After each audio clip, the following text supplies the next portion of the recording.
नजर डालते हैं आज की कुछ महत्वपूर्ण खबरों की ओर। मैरिंगो सिम्स अस्पताल ने कैंसर देखभाल में नवीनतम नैदानिक तकनीक पीटी सीटी scanner discovery IQ Gen 2 launch की। यह अत्याधुनिक उपकरण सबसे उन्नत स्वास्थ्य देखभाल समाधान प्रदान करने की अस्पताल की प्रतिबद्धता में एक महत्वपूर्ण मील का पत्थर साबित होगा।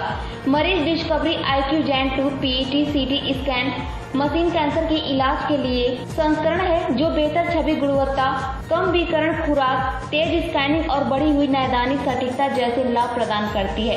ये विशेषताएं कैंसर देखभाल और अन्य चिकित्सा क्षेत्रों में अधिक सटीक निदान, बेहतर उपचार योजना और बेहतर रोगी परिणामों में महत्वपूर्ण भूमिका निभाती है। पेश है अहमदाबाद से नीता लिंबाचिया की एक खास रिपोर्ट। પેટ સ્કેન એ સારવાર નથી. પેટ સ્કેન એક નિદાનની પદ્ધતિ છે. પેટ સ્કેન એક નિદાનની પદ્ધતિમાં પહોંચ્યા પછી એનું દવાઓથી, કિરણોથી, સર્જરી થયા પછી એનું નિદાનની અંદર કોઈ નવી જગ્યાએ રોગમાં કોઈ ફેલાવો થાય છે કે નહીં એના માટેનું છે. અને આપણે અહીંની જે કોસ્ટ ગણીને ચાલીએ તો it is quite lower than any other sector.